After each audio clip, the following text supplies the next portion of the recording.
it do, YouTube. I am your boy DJ. And we are back with another episode of Off the Plate Podcast. You already know what time it is, man. So forgive me, I'm a little under the weather. Got my hanky.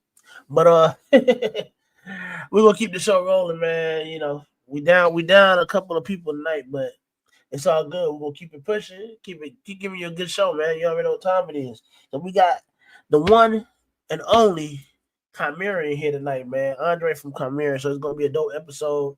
Good conversation, man. Good vibes, man. As always. So before we get too far into that, I gotta bring out some of my co-hosts. While I wait on one to come out, I got one in the back right now. But before I get into that, if y'all are watching this for the first time, please make sure y'all drop a comment and let me know that you are here. Replay gang, hashtag replay gang, and consider joining the channel as well. Other than that, man, I appreciate all y'all and I love all y'all and I appreciate y'all for tapping in with me and with us actually every day, every Tuesday, and catching all the content that we put out. But like I said, so I got to bring out this female here, this lady. You know what I'm saying? The first lady of the crew. I'm surprised she said that in the background. She don't be giving me words while I'm introducing her, but it's all good. She back there giggling and all that good stuff tonight. With her little bomb squad hat on. Hopefully KG will pop in and give us some words. She's gonna say a lot tonight. She got to talk tonight, y'all, because I'm a little under the weather. So y'all get to hear her lovely voice tonight. Let's welcome to the stage, Miss Benna. What up, sis?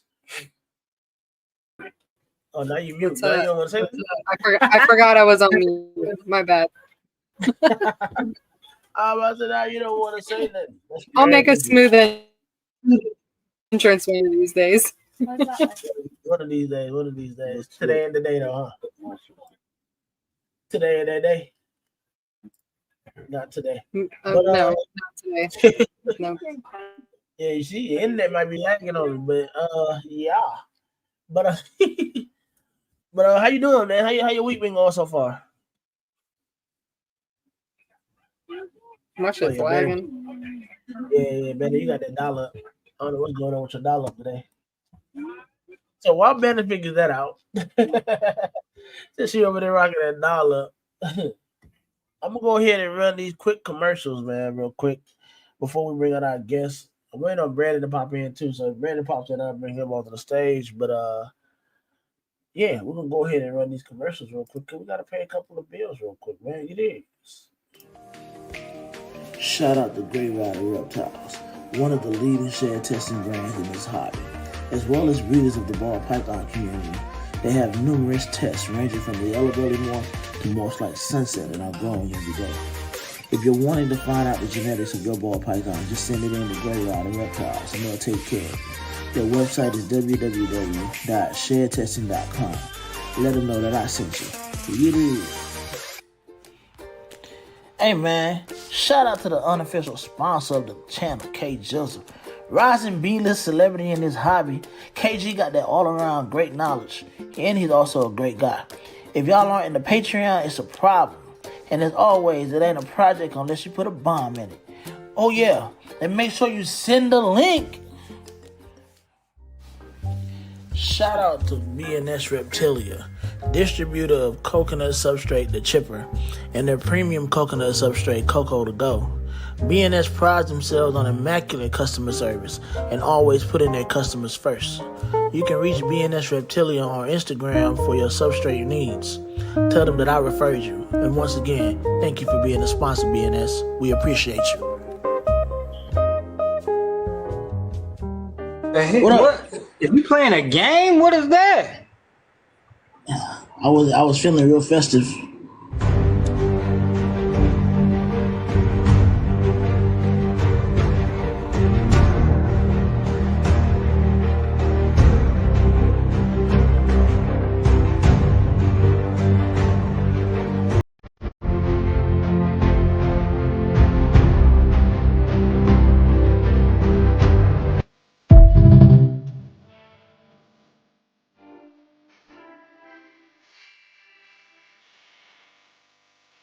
You know what I'm talking about? I'm a slave. for you.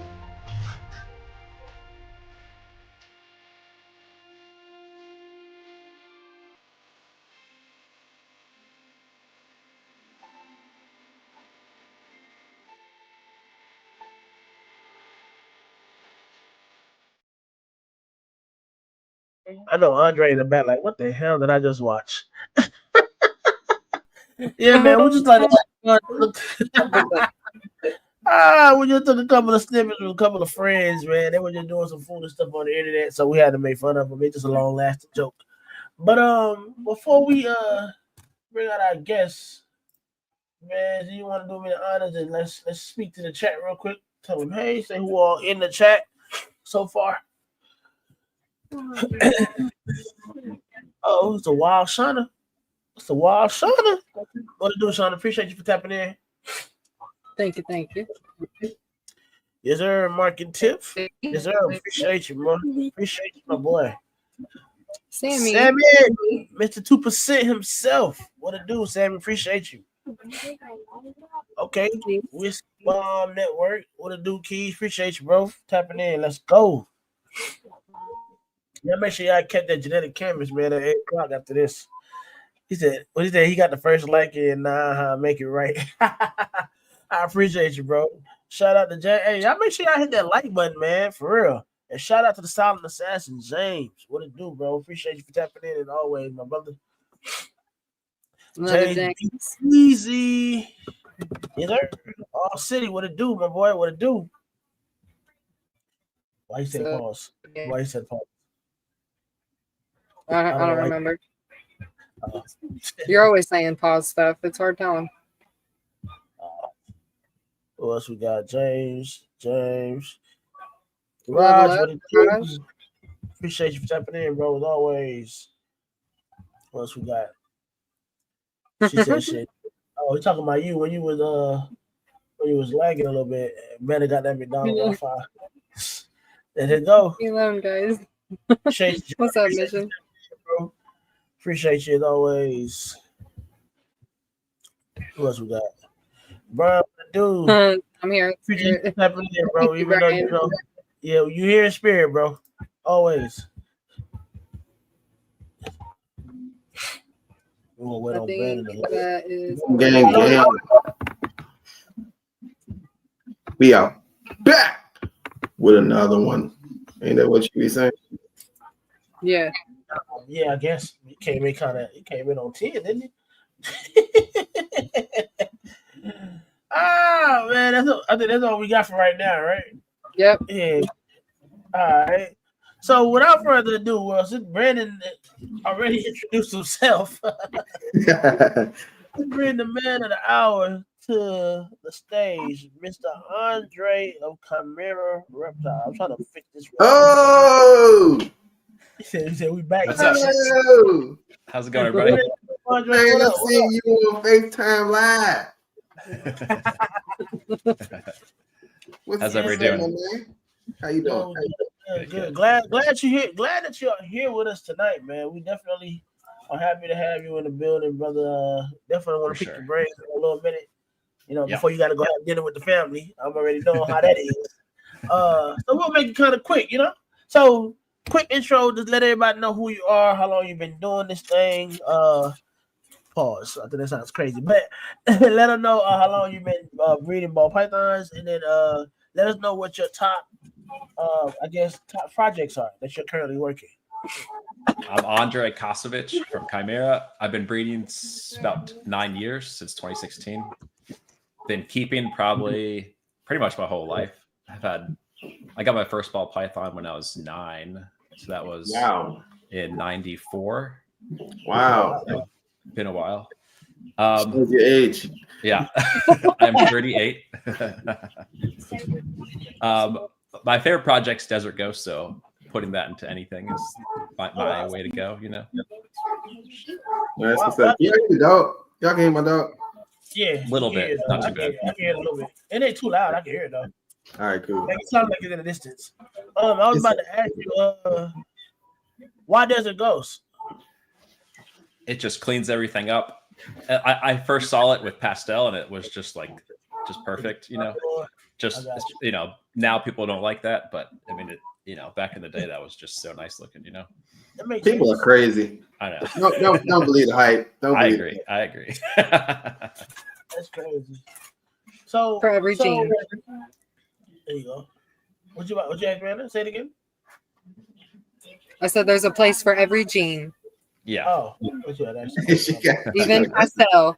Yeah, you ain't wrong. So, what else about that? Where are you stationed out of, Andre? Southern Virginia, like Roanoke.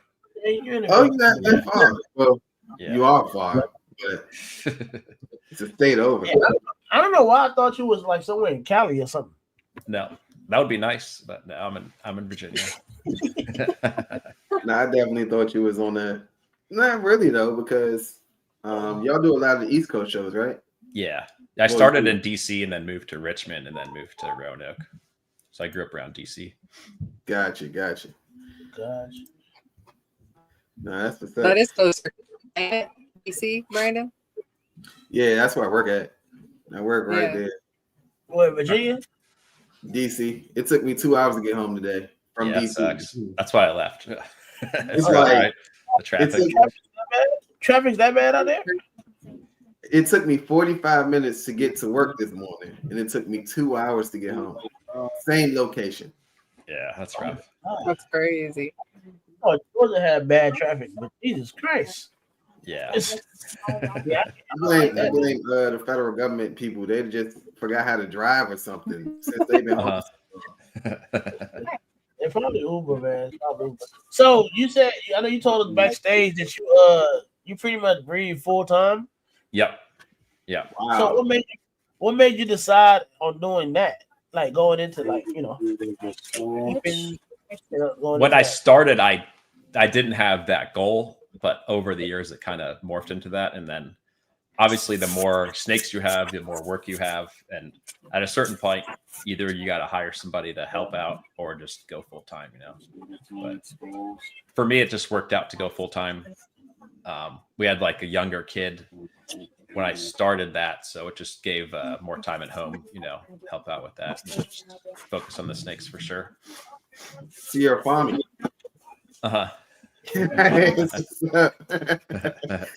Man, I'm trying to get the farming status. Every day at work makes me just want to go farming. Yeah, makes you want to go farming. So you got your first ball at 9.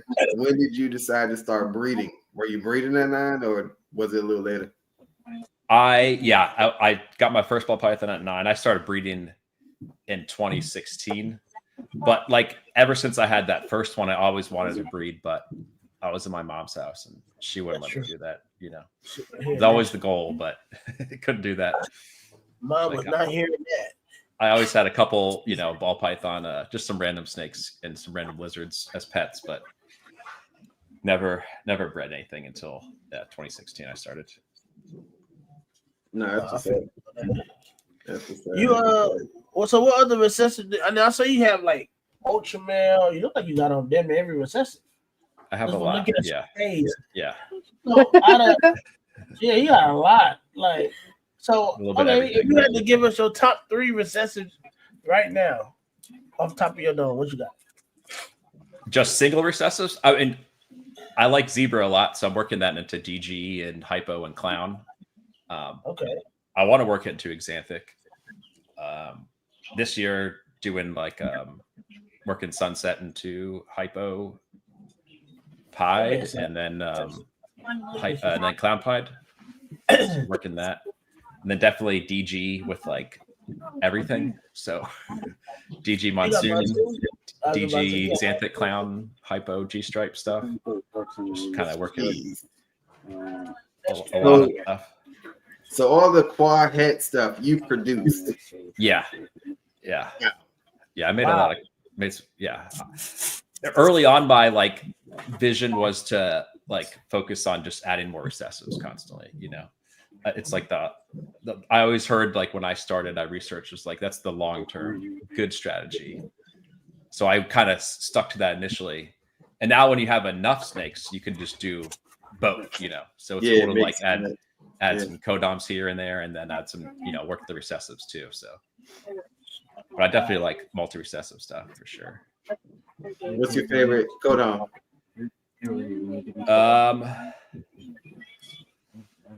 Probably spot nose. Oh, okay. I know, nice. I like spot nose. Calico's pretty cool too. I don't have enough of it, but it's one of those things. Calico. People don't have a lot of calico, and it looks awesome. Yeah, that's true. That's true. That's true. You don't really see a lot of calico in recessives, also. Yeah, not really. Yeah. Yeah. I've been noticing that you see a lot of codons with calico and stacked and stuff like that. Yeah. Yeah, I'm working that into like some puzzle projects and then xanthic projects. Ooh. The spot nose calico xanthic is just like pure white on the sides and then just like black on the top. It's real cool. Oh, wow. You have one? Yeah. So is your facility at your house? No, it's not. Nah, he ain't. It used to be for the first, 7 years. It was, You have it on. You got a picture of it on Instagram. I don't. I don't have any pictures of the current facility. Yeah. Oh no! I meant of the snake. I don't know if I do. I got her from Adam Chesla 3 years ago, so she's breeding now. Oh, that's nice. Shit. They're cool. It's probably 4 down. You breed your own rodents? Breed my own rodents? No, I buy. My current space, I can't. I just don't have space to breed them.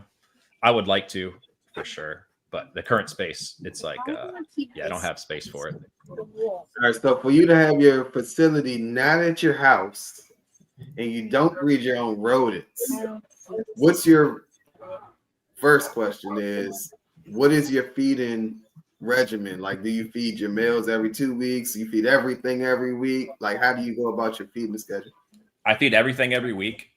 I do have like just like a Freedom Breeder 70 series rat rack, just to hold on to whatever doesn't get eaten. And then I have one of those tubs is just like a colony to make rat pups, just for small males to get them some extra meals. But every week, every Thursday, I feed everything, and then I'll try to feed extra, like on Monday or something. And then any younger males or holdback females, I'll try to give some extra pups, during the week. Keep them going. So do you buy in? Of course, you buy in bulk. So you buy more than what you need. Do you buy like weekly or do you buy monthly? How do you go about buying your rodents? Yeah, every week I get a delivery. So, yeah, every Thursday. That's wow. A hell of a bill. I think I may know that. Yeah, it's not cheap.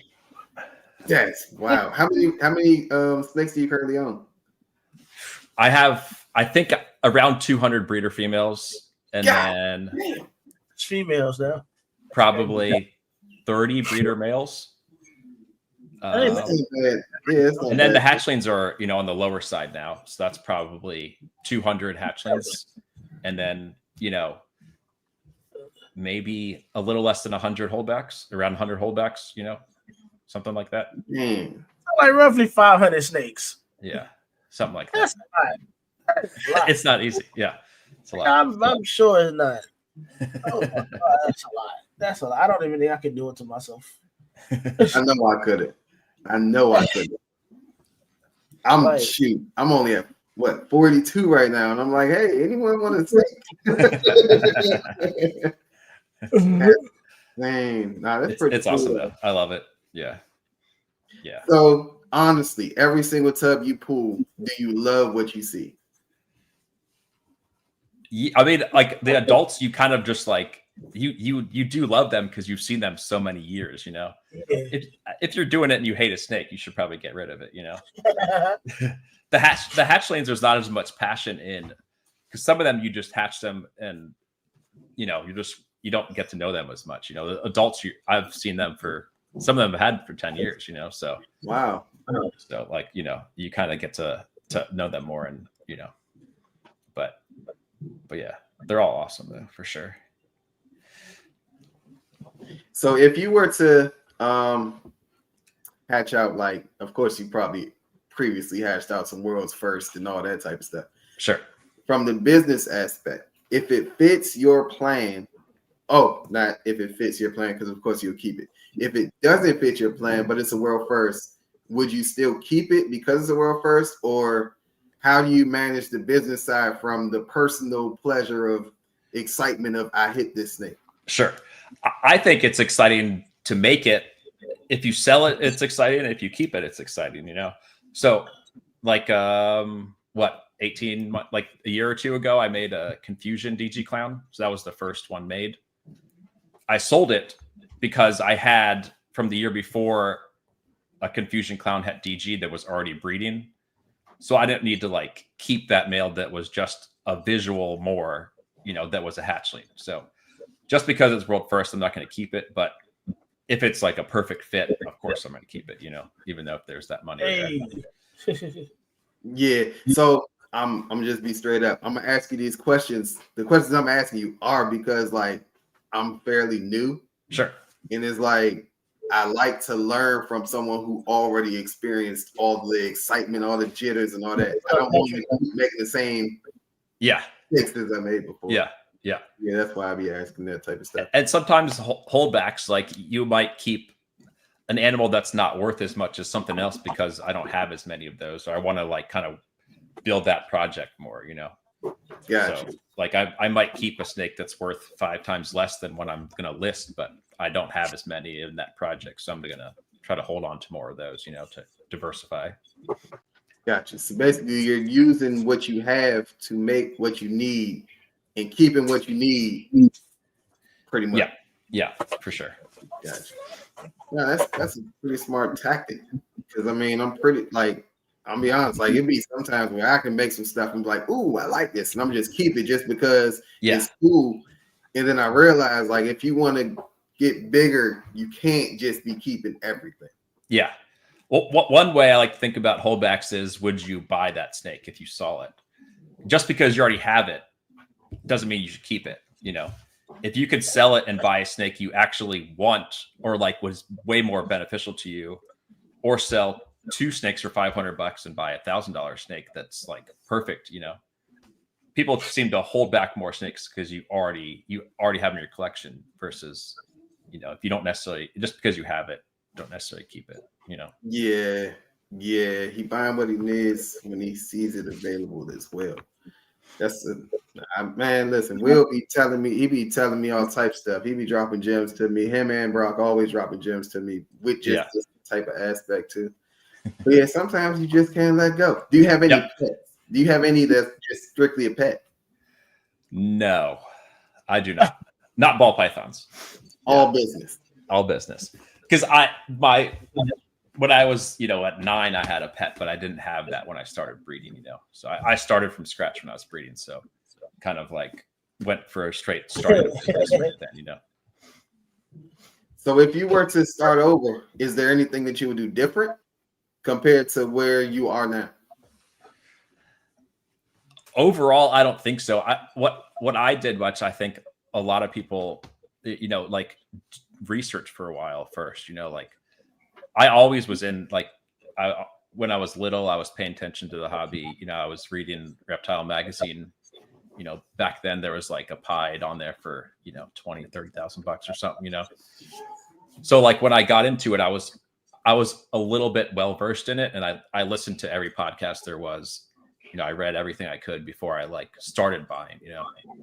I think it's good to do all that research first before you buy, and then have 20 males and you're kind of stuck. Yeah, for sure. I agree with you 100%. That's how I got into it, but that's not how I stayed into it. Yeah. You didn't buy that way. I didn't buy that way at all. I definitely got into it with the research, and then it was just like, "Ooh, that's nice. Ooh, that's nice. Ooh, that's nice." Yeah. And like every year, you kind of learn something and adapt, But it's just the way it goes, You don't know what you know in 10 years from now. You just gotta take a year at a time and learn and get better. That's true. A lot of the bigger people that we talk to when we have on, they all say they had a time where they had to basically re-evaluate their collection and not necessarily start over, but just revamp the way that they move? Have you ever experienced? I have not, but I think like a lot of the old school guys, it was like the Kodam, game, and they had to reset and add a lot of more recessives. Like in 2016, it was fairly like well known, or it was talked about a lot to like focus on a lot of recessives. So to me, I started with that as my base to just keep working recessives and then add stuff in from there. So you got in when people were actually starting to talk. Yeah. Say, hey, don't make this mistake. Yeah. Yeah. I mean, if you started 20 years ago, I don't know if anybody was talking about anything. You just kind of you just do what you think. It's hard to. There's not a lot of communication. Definitely not internet communication. So just take advantage of what's out there. Yeah, for sure. So wasn't Chimera a partnership at one period of time? Yeah, me and Patrick Becknight were partners. Yeah. What's the benefits of having a partnership, and what's the benefits of being solo? Benefits of partner is you have like both your skills in one business. So if somebody's good at one thing and you're not as good, like you can have all the skills you need like in one business. Most of us were like accountants, we're snake breeders, we're rat breeders, we're social media experts. It's like it's hard for one person to know how to do all of that or be good at it even, like there's a lot of things that most companies have at least one job per each one of those, so that's like the benefit of a partnership for sure is, getting more skills into one company. But be on your own, it's better. Like I like it just to I can follow my own path. I can work at my own pace. When I hatch a cool snake, it's the credit is to me in a way, I guess, like my vision, which is cool. It's, that's, I guess, a selfish reason, but it's kind of fun to like make a cool snake and then get the credit for it, Nah, I totally understand that. Because then you don't have to worry about who thought of this, and you don't got to worry about that. Like, yeah. So that's it's just there's fun ways. Yeah. All right, here's a question. Andre, what's your favorite project you're working outside of DG? Or with outside DG? With DG involved out of everything. So hopefully, like I just had a female ovulate that's a pastel DG clown pied. So I put a xanthic triple het DG clown pied to her. So hopefully make DG clown pieds het xanthic. So work towards that quad. You said pastel? Yeah. Nice. So that's what I'm talking about. Yeah.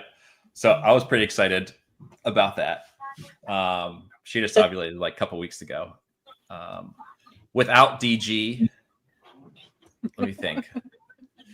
I mean, everything's DG, Patrick's funny. That's true. There's some nonsense there.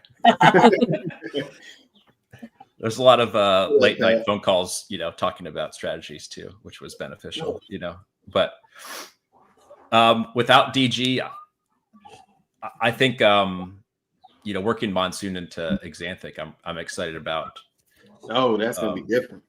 That's steps away, but I think that'd be really cool, and sunset into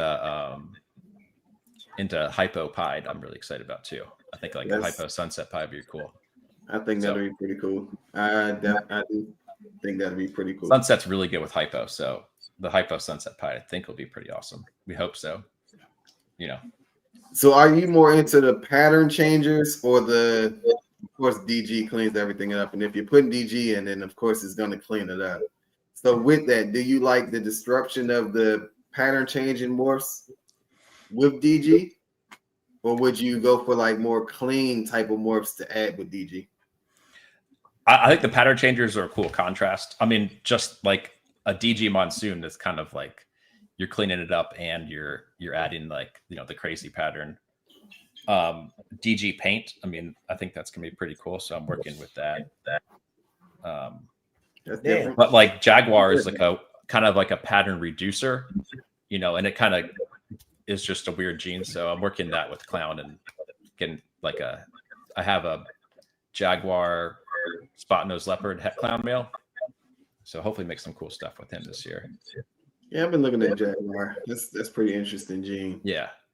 I put spot nose with Jag, so you get like this crazy high pattern with the reducing pattern, and it's pretty awesome. That sounds like keep working that a little further, Yeah, that sounds like that'll be interesting too. Yeah, for sure. Well, a minute. John said he heard paint while he was painting the He was house. painting the house. Hmm. Are there any genes that you want to get into that you currently don't have? They're too expensive, most of them, that I want to get into. Hell, I like. I'm about Cosmos to is expensive. Not expensive. I want to know what you don't have. I don't have Cosmos. That's very expensive. Yeah. Okay. Tornado's really expensive too. Okay. Those are two genes that I like that are, kind of like the rare, expensive ones. Is You don't tornadoes always have- expensive? Yeah. And Cosmos is Codom. So those are two cool genes that I don't have that I obviously wouldn't mind having, but at this time it's not like I don't need them, or don't have, don't want to spend the money on them, I feel that. Yeah. So He said yeah. Yeah. Yeah. There's a price It was point and watch- everything, They're gonna pop up. We're Yeah. gonna see them on the trade by this time next year. Facts. Facts. I sold 5 animals and bought the Cosmos. Yeah. So, what's your tactic with buying into new genes? For you to say it's expensive, Uh-huh. but at the same time, like a lot of people say, all right, well, if you were to buy it, it's going to be able to pay for itself. And which For you sure. do straight business, would that not be a smart business move? Or It depends on, if I'm going to buy a male, like there wasn't a male available that wasn't a fresh hatchling. And for a project that expensive, there's a lot of unknown in the pricing of it. So for me, it was like a risk for, are they going to be 30,000 next year? Are they going to be 15, or is my male not going to breed the first year and then the price has dropped a lot, or I mean, who knows what. So for me, it just the risk for it was, not willing to take at this time, and like you kind of just sometimes you don't always need that new gene to keep working your projects. Just keep working them, keep making cool stuff, and so what would you tell someone who doesn't have a not super expensive gene in their collection, but they want to get this gene, but at their level, they feel like this gene is expensive? Well, like you guys mentioned, joked about, like, do you have some holdbacks that you could sell to raise money for it? Like if you have, you're almost trading in that sense. If you're going to keep these snakes, instead sell them and you could raise money to buy that snake. That's one way to do it. That Get a makes second sense. job. That's not always the option. That's not the fun option. No. But yeah. I couldn't do it. And sometimes just waiting a year like that, you'll have more snakes for sale, and maybe you'll have more money, and then that snake might be a little cheaper, and then you can get it. Then sometimes just patience. You don't always have to get it right away. This game's all about patience. Yeah, Dang. for sure. All about patience. So It how do seems you like go- things move so fast, but at the same time, there's it's just a year later. It goes quick. Mhm. man, it's ball pythons are pretty. I would honestly, to me, I'm gonna say the ball python market is a scary market to step into Yeah, Good. because it's so unknown. Like just last year, I was looking for cryptic everywhere. Couldn't find that one pure cryptic at all. yeah, a lot of kryptons. Everything was krypton or Yeah. heck clown, heck cryptic. You didn't know what it was or any of that type of Yeah, stuff. yeah. So then I started everyone I was finding, I would just pick up if I like it, pick up if I like it. And then now I can go on and find them. Yeah, for sure. I think genetic testing probably helped out a little bit. Like, is that a krypton? Is that a cryptic? Mhm. If it's that clown, it's going to be a krypton.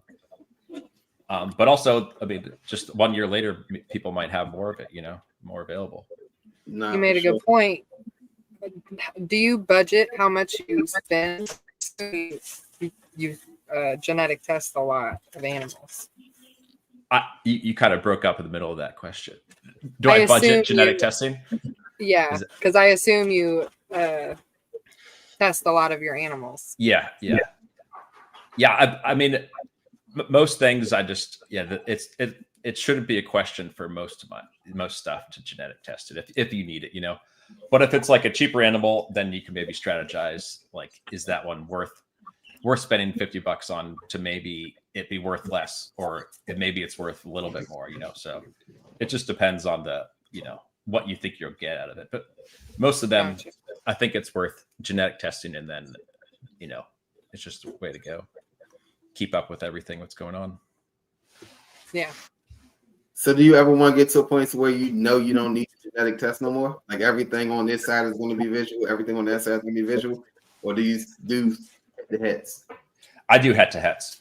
And I think it slows you down if you want to try to just do like visual to visual or make 100% heads. Because, you know, you could use, like, I have a black pastel clown het, DG, hypo, exanthic, G stripe.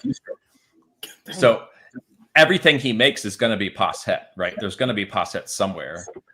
But the cool thing about that is I can have whatever number of clutches, and there's going to be a lot of variety in that, because some things are going to be het G stripe and some things be het exanthic.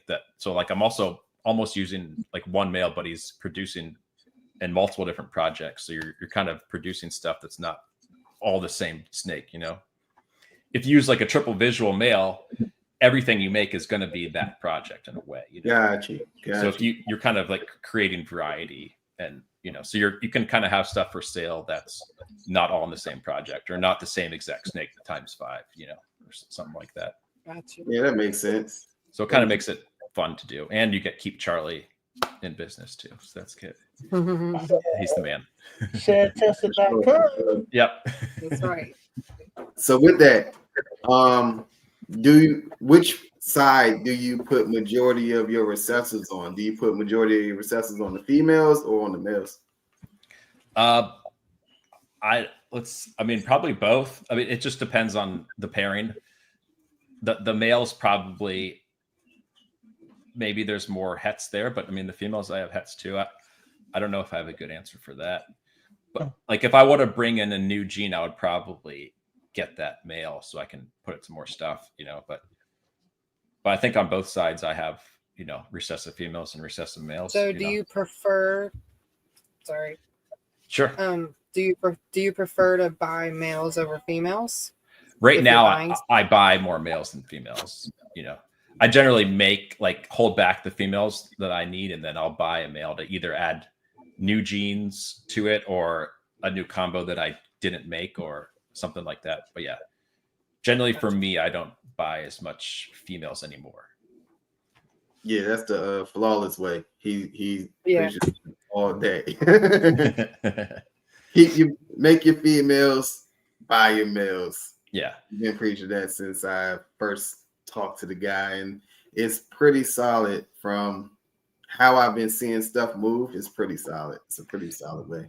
Like a male, if you buy it, you're gonna get, you're gonna get potentially new genes from him. You know, his genetics are gonna work out potentially, and, you know, if he's a proven breeder, 6 months to a year, and if he's a hatchling, maybe the same amount of time or a little longer. But a female, you're gonna get stuff from her in a couple years, you know.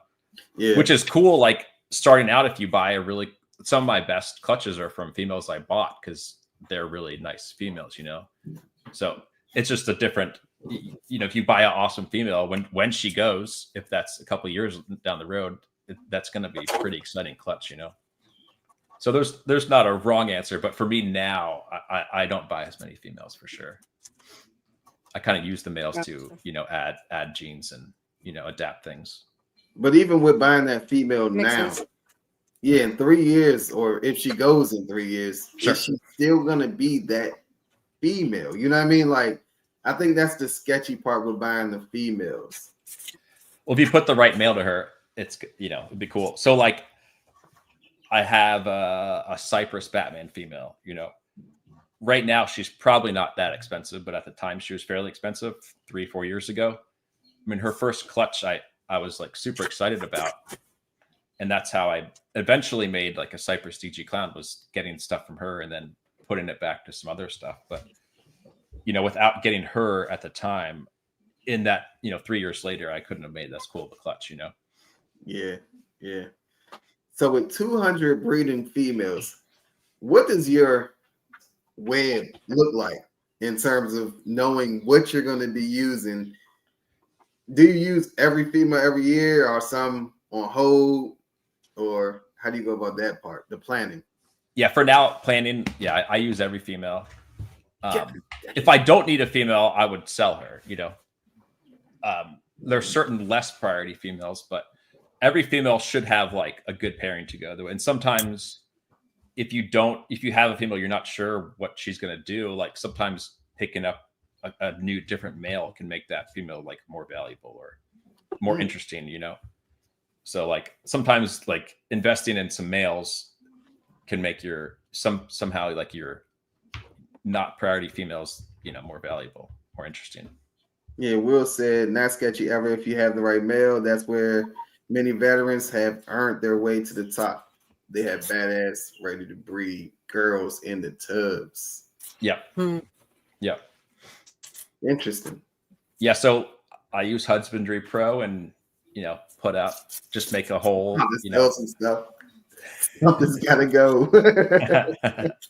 But yeah, just I before breeding season, just make a plan for every female, which male she's going to go to.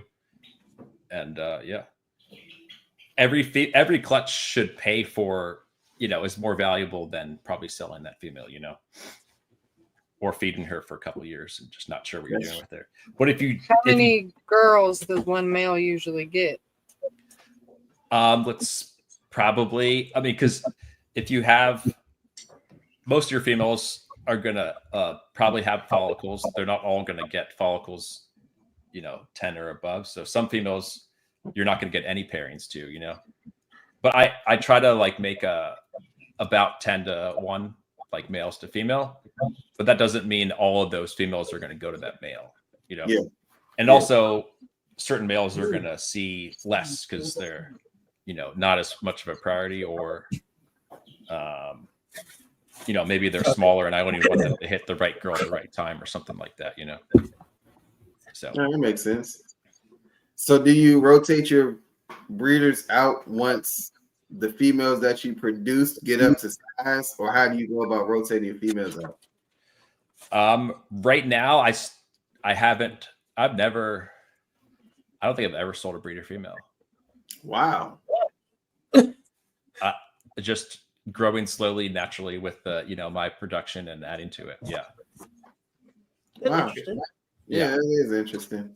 I mean, my worst female is like a pastel het clown, and there's still things you could put to her to, to be not a bad clutch, There's nothing you can put to her to be. I'm sorry, be the bearer of bad news. He's a clown hater. Bearer of bad news. That is a super brown right there. That is a hat brown. Man, I like pastel. I am not a pastel. I'm not a clown hater either. I'm just the person who, you can't say you don't like pastel because there's so many pastels everywhere and it browns out and does all of this. But then you say you like clown when it's the same amount of clowns out there as pastels and they brown out as well. Well, I'm not trying to make a pastel clown, If it happens, it happens. It happens. But with DG, if you were to put your DG spot nose, something else, quad het male to that same female, then I can see why. So I'm putting a stranger clown het monsoon to her. Hopefully just to make some, clowns het monsoon, stranger clown het monsoons, and even just a stranger clown, to make is not bad at all, Pastel and stranger is pretty cool though. It doesn't look bad, right? Yeah. So, yeah, for sure. I like the way you think. You're not really worried about the brown part. I'm like, Yeah. No, you are, because it's only 50% chance of that, Yeah. Yeah. I like pastel though. I like pastel and stranger. Yeah. And don't you got pastel in your stranger? No, I don't. I have Yeah. a pastel stranger hypo. boy. It looks good, right? Man, that thing crazy. It looks good. That thing crazy. He's pretty. Yeah. That's actually my only stranger snake is that male. I just Wow. So Wow. I like stranger though. It's awesome. So did you buy it on the incline or did you buy it when it mellowed out? When it mellowed out, yeah. That was just the male I wanted. I wanted like a visual clown male to put some new genes in my collection, and also added a new recessive into the clowns because I didn't have Monsoon in the clown yet. So he added, I could get the stranger clown in there and also add, the Posset Monsoon, which Charlie can test for, I think, right? So yeah, I think so now, yeah. Yeah. So it's just a male that I could get and put to some like het clown stuff that I have, and some other stuff for sure. So what's one of your animals that you produced that you were just like over the moon when you seen it come out the egg? Last year was a pastel lace DG clown pied that was het exanthic. Damn. So that was like really exciting for sure. How do you remember all of this? Like, that's a lot of genes and stuff to remember. When it's one of your favorite snakes, it's just there. You can remember it. I see. That is crazy. That had to be super clean. Yeah, it's real cool. Yeah. Was it high white or low white? She's pretty low white. Yeah, there's a lot of pattern on her. That's pretty cool. Oh, that sounds pretty cool. So with 200 snakes, have you noticed that like there's certain genes that's like more codoms? There's certain codoms that's like more dominant than just normal. Like at hatch rate, you're saying, or yeah, hatch rate, yeah. I have not noticed that. I don't always pay attention to like the odds. I kind of just because I feel like most of us aren't hatching enough to like, you kind of have like good luck and bad luck versus like that gene is dominating. I could be wrong, but I feel like when you have 50 or 100 clutches, that number of animals is like hard to make a yeah. So I always wondered that. I always wonder if like pastel, for instance, is it more dominant than just something else like leopard? it shouldn't be. Yeah, it shouldn't be, but like for it to be that dominant in the market, like it, I don't get it.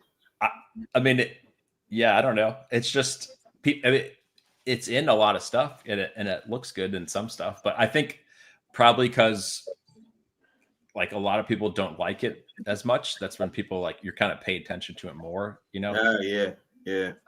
That's true. And it was a gene that was around early on, so it just was around in a lot of stuff. Yeah. Like a lot of the early. I think people get bored of it because it's been around so long.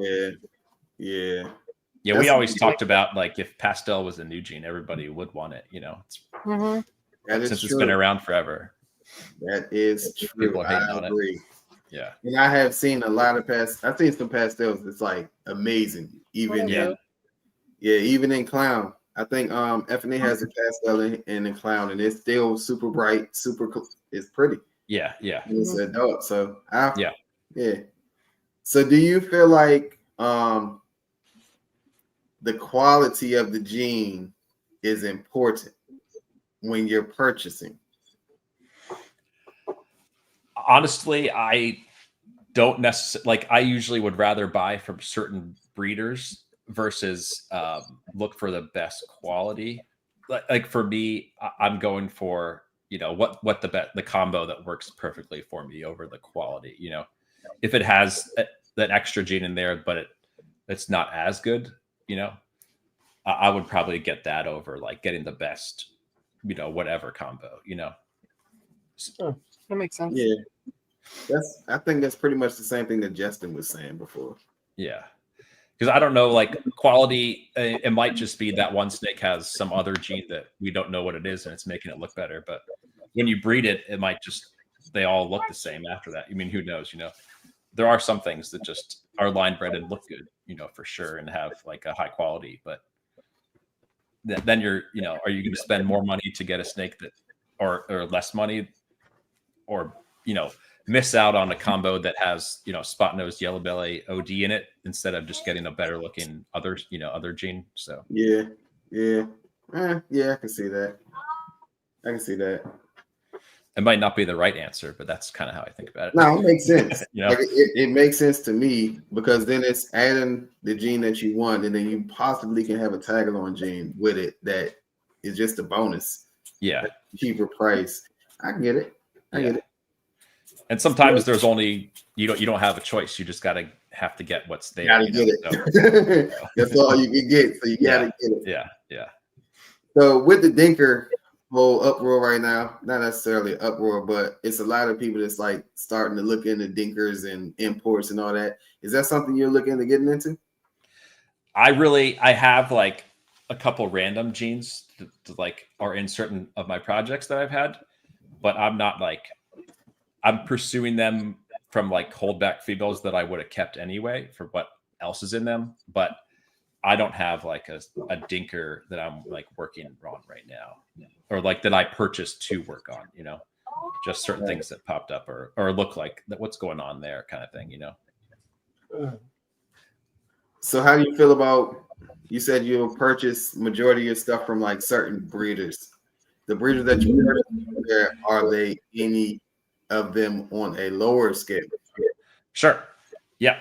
I mean, I'll buy from, if you make an awesome snake and that's exactly what I want, I'll buy from anybody, as long as I know it's going to be, clean and, taken care of properly and all that, and trustworthy and all that. But yeah, I don't necessarily just want to buy from the top breeders. That's what, like when I started, like Levance bought for me early on, and probably before anybody knew who I was. And I think it's cool when like, bigger snake breeders, support the industry, like buying from lower breeders, No, for sure. But I can also understand if I was in your shoes with over 500 snakes, the quarantine process is in the all of that, the safety aspect is definitely going to weigh more than just saying, oh, I'm going to support someone. Yeah, for sure. And like, I'm not going to buy a breeder female from someone I never heard of, on auction, that's not going to happen. That makes sense. Yeah. How you feel about the auctions? I think they're not bad. They can, I think you just have to know what snakes to put on there. You don't want to put like something that could mess with the market. But I mean, if we do a show and you're going to go sell a snake for $500 at the show, like if that auction's going to bring in $500 anyway, because some people go to the shows and just slash their prices. And then, why can't we just put an auction up and get that same price for it, He said I thought Andre was just a make-believe friend of Patrick's. That's pretty cool. No, I get that. But do you think that one snake would really mess up the market? Say someone put a monsoon on and it was to end on a Saturday at 8 a.m. and that same day it was a big expo coming out. Do you think that snake selling for $200 on the auction is going to affect anything? Like personally, I don't think too much. I don't want to like people to. I think there's only so many eyes seeing that final price of the auction, So it's a very temporary, thing. Yeah. You don't want to like. But just because something sells an auction for somebody else doesn't mean I'm going to accept that offer for my snake if I had the same one, It's like, well, then you should have bought that too, So it's not totally like that's the new price for all the snakes, it's so.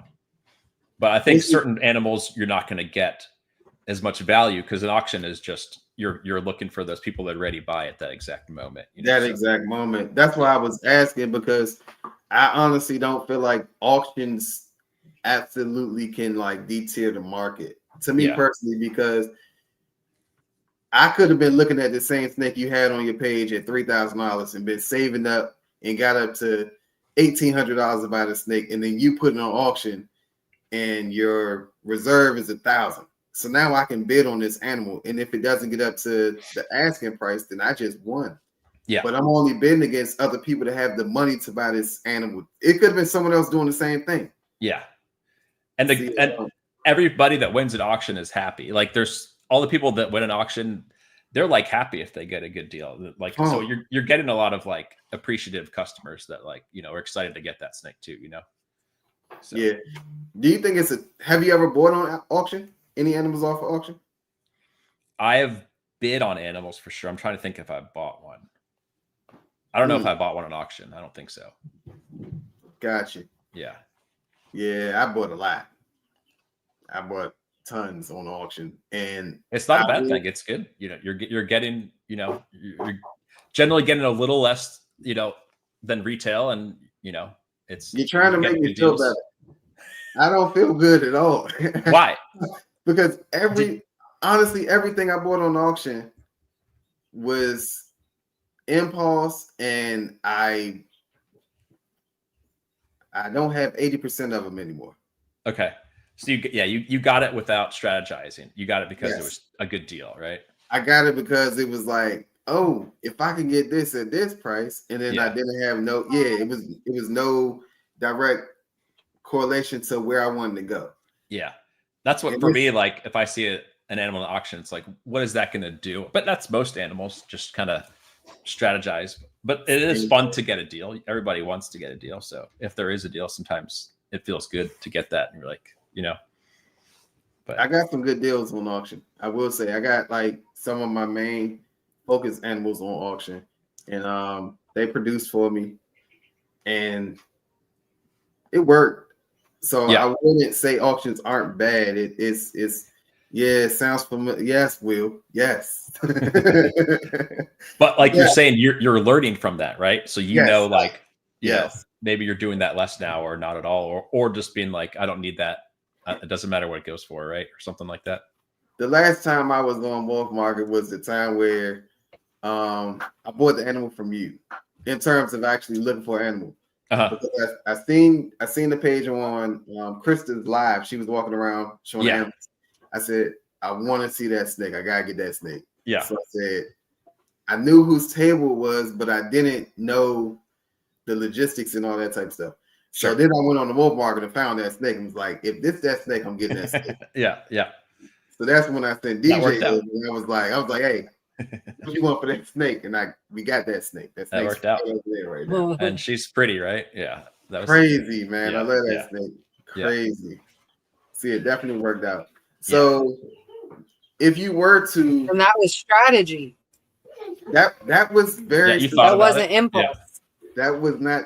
It was kind of impulse, but it was because DJ was there. But so you had a little bit of pressure, right? Yeah. It was all impulse. You saw it on the screen. But it fit his project, so it was strategy. It did fit his project. It still turned out to be awesome, but that was impulse. It's not a bad snake to buy. Yeah. That was impulse. He didn't get no snake that day. He just happened to be online. What, a red stripe spot nose ultramel fire? Is that what it was? Yes. Okay. Yes. Yeah. Red stripe spot nose ultramel fire. Yep. Yeah. Crazy. Yeah, she's it was crazy because I will say it was impulse because DJ was like, come down. I said, I ain't got no money to come down. I can't come down. I'm not buying nothing. And I was like, go get it. Get me that one. Yeah, it definitely was impulse. So for someone that was to be buying in the auction, do you have any strategies for them? Because I know I have a strategy now. What's your strategy? So I don't buy that much. What I do is I generally go to auctions and just sort by highest price just to see what's up there. It's not necessarily to buy, but maybe if there's something interesting, I'll look at it.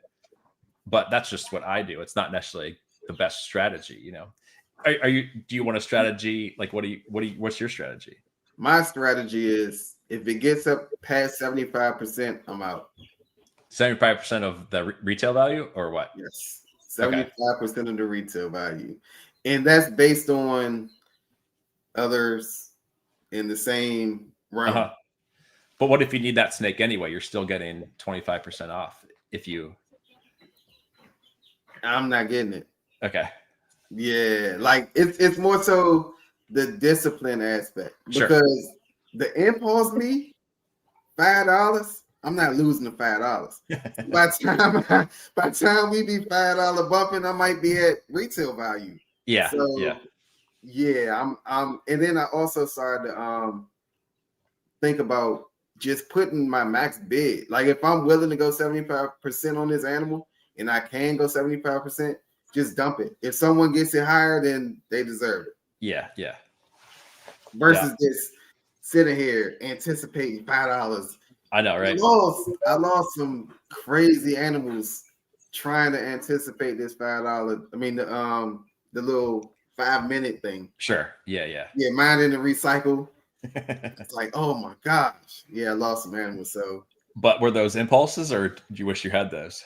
no, I wish I had those. Okay. I wish I one, and that was the last time I did the $5 thing. Because I'm working ultra male hypo cryptic. But I want to make an ultra male hypo pie. Sure. They look nice. Yeah. So it was a female ultra male pie hypo, and I was $5 bumping. I think I got up to like 900, and mine showed me I was winning. And then all of a sudden it said on hold. So I go to the messenger like I won, and I didn't win. Yeah. I was a little disappointed with that one. Yeah. Yeah, I just stopped. But you could just go, if there's another one, just go offer that guy $900 and see what happens. I actually if it's not an impulse, you can just go try that and see. If you still want. I reached out to him. He didn't have anymore. It was Mark Bailey. Yeah, it's Mark Bailey. He didn't have anymore. Yeah, I bought a. What did I buy from him? I did buy an ultra mil. No, I bought a pie. I think I got a pie double head from him. So I wanted to get the visual form of that from him too, and yeah, it didn't work out. Yeah. See, I was just stuck. That hurt. Yeah. But the ultra pie that I did get, I ended up getting that by reaching out. So I was bidding, whole bidding war, and then I lost. So I went onto his page and I seen he had another one, and I just reached out to him, was like, "Hey, I was just bidding on the last one that you just had up. It got up to whatever the price was, and I lost." Then he was like, "All right, so I have another one. It was my holdback. Are you still willing to pay that price for another one?" Yeah. And I was like, "Yeah," because I was already going to pay it for the last one. Yeah. Then he was like, "I'll give you a deal for a female and a male," and I was like, "Whoa, I can't do that." That was more impulse buying. Right. Yeah, I was like, I can't do that. Give me the female. So yeah, he ended up granting me the male for the same price as the one that he sold. Sure. So, yeah. People work pretty good deals. Yeah. What's your negotiation practices? Like if someone was to call you and want to negotiate, is there a certain level that you just stop at, or how do you go about that? It's all animal dependent. And certain ones I'm more flexible than others. Certain ones I'm not going to come down at all, but certain ones I will. It's just, I don't think there's like on MorphMarket, I have a straight, maybe it's 50%, just deny them automatically for that offer. But, it just depends. If you offer me 50% of like a really nice, I have a Cypress DG clown female listed. If you offer me 50% for that, I'm going to say no. Even like 70% for that, I'll probably say no, but another animal, if you offer me 70% of the value, I'll probably, it could be yes. It just depends on what it is, How hard it hits you in your feel goods. So what drives your pricing? If there's a comparable snake, that's what I would do first. Unless I think there's, that snake's price too low. And if there's not a comparable snake, just look at, what I would think it's worth, So sometimes there isn't a comparable snake, or you can go to like sold and see what's sold in the past too. That helps. And if you're really not sure, you can message a friend or even just, post it up and see what happens. There's no real value of any of them. It's all what we think they're worth, So yeah, and based on what someone's willing to pay for it. Yeah. All right. So say you had the DG. You said DG. What was the female you said you had listed? DG. Cypress DG clown. Cypress DG clown, right? Say you had a Cypress DG clown visual, and then you produced a Cypress Super Orange Dream DG clown. How would you market? How would you price that? Would you make the Super Orange Dream act as a recessive to add to the value, or would you just? How do you go about that? Like a Super Orange Dream, I would probably add a couple thousand to that value. You know, damn. But if it was pastel, I might take 1,000 off. You know, it just depends on every gene. You know, like sometimes it's just price it on what you think people will pay for. If it's a better combo, price it for a little more. You know. So you said a super pastel you'll take down. Even a pastel, I might be the same or make it lower too. It just depends on what the combo is. You know. That's just messed up. Well, like a pastel clown het DG versus a clown het DG, somebody's going to want that clown het DG more likely. You know? So just because there's an extra gene doesn't mean it's worth more necessarily. That dog's getting on my nerves. I don't know what they are doing to the dog upstairs right now. Between the dog and these daggone chickens keep flying out the little brooder over here. Something's going on wild. They say So do you feel like, so basically you're saying like pastel is somewhat a discount gene right now? In a way, yeah. I mean, but I think you just, in the combo, if it makes it look better, then I don't think you take off value. But I just think everybody's thinking, oh, I don't want pastel in that. So if you're going to price it more than another one, you might not sell that one ever, you know. Or if somebody has a normal DG clown, you have a pastel, you know, it's just think about which one somebody's going to want more. Even though pastel DG clown looks better than a DG clown.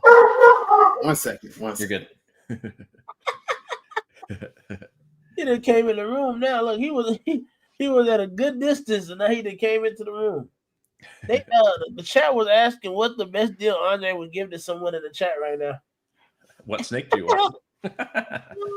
And then Will said, Andre said 50% off if you use the code OTP. That kid just don't message him that. That's funny, man. Yeah, the chat be cutting up. But nah, man, I appreciate you coming though. Oh, did we keep you from dinner? Oh, you're good. No, I ate before. They went out to dinner. I ate before. Oh, okay. Good. We ain't gonna be too much longer. No rush. We're good. Just I'm just waiting on Brandon to come back. Oh man, my head is killing me, man. Yeah. But I'm glad for you didn't come in and do this interview. It's pretty fun. Yeah. Definitely gave a different insight on things. I didn't know, like, I know you had a lot of stuff that was like making a lot of hits and stuff, but I didn't know it was that serious. Like the 200 snakes and all that. That's a lot of females. It's a lot. Yeah. That's a lot of females. And didn't you say you were the only one, or did I ask you that? If you were the only one that does everything, like, do you have help with all the house hatchlings and stuff? I do it all. Yeah. So oh wow, it's a lot of work. It is a full-time job. That's a lot for sure. That's a lot. Yeah. Especially like last week, taking care of the snakes and then going to a show. Like you're wasting that Friday packing up and traveling to a show, and then the whole weekend. That week's short, so you got to either work the weekend before to kind of catch up and make sure everything's good, or now I come back and just have more work to do too. Also, so. It's a lot of definitely appreciate you. Definitely appreciate you giving us some time. Oh yeah, of course. Look at Will. I picked up a huge box of balls today. Pause. And I hate pinstripe, but I got a lemon glass DG head hypo breeder female. She's amazing looking, but one of the visual DG head hypo. Oh yeah. Look, anything with pastel looks good in DG. It just does. Yeah, I agree, Pat. I got pastel DG over there, and she is smoking. Yeah, for sure, right? It's like it's the best gene in DG just by itself. It looks good. Yeah, I can definitely agree. I forgot what the last question I was going to ask you was going to be, because I was rudely interrupted by that dog.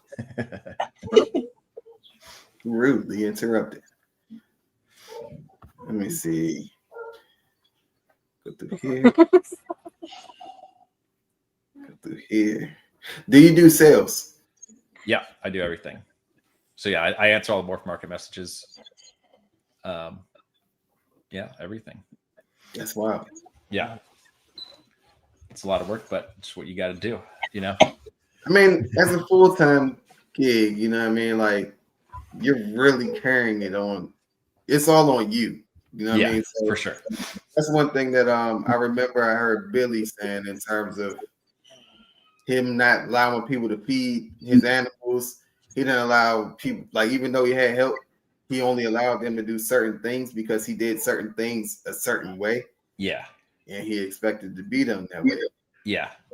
Yeah. It's hard to like, what the best way to do it. And certain things is like way more important. Like giving the hatchlings water or giving the adults water maybe is not the most important thing for me to do versus an employee to do if I had one. But right now I can do it myself. You just gotta tough it out, put your head down and keep working. No, that's true. But yeah, like feeding, I feel like every snake might have. I know like this snake might want a smaller meal, or Charlie! This snake will crush a big meal. What's up, Charlie? So like there are certain things that like you learn over the years of like these animals have like not special care, but like you can kind of learn their habits, Definitely. So do you have any favorites? I do like my pastel DG clown pied. That's one of my favorites for sure. Trying to think. Just some like exanthic pieds or exanthic clowns. Just opening the tub to those. They just some, So if someone came to the facility and they said, "Show me something crazy," what would you show them in terms of like they're just getting into the hobby and all of that? What would you show them to motivate them to want to actually take it serious? Probably like some of the snakes I made myself, just because I feel like when you buy a snake, you like My chickens. Probably like I like that Cypress DG clown I made. She looks really, really nice. Or like some of the double visuals. It's Andre's chickens. Like a pastel lace DG clown head exanthic pied male. That guy's pretty cool. So, or just some weird stuff that isn't that popular and people don't necessarily love, but like orange dream, yellow belly, Trojan, just that alone looks awesome. But it's not many people care about it, but it looks awesome. So in person, like some of these genes just pop, and those are things like to show off.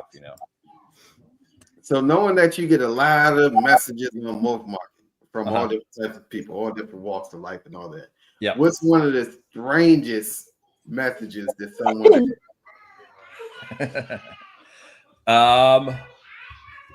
I can't think of one off the top of my head right now. Besides very, very bad offers, very low offers. That's pretty strange. Yeah. I would say that might be common, right? I don't know. I would say that's pretty strange. Like you always get some weird trade offers, but I haven't had any recently.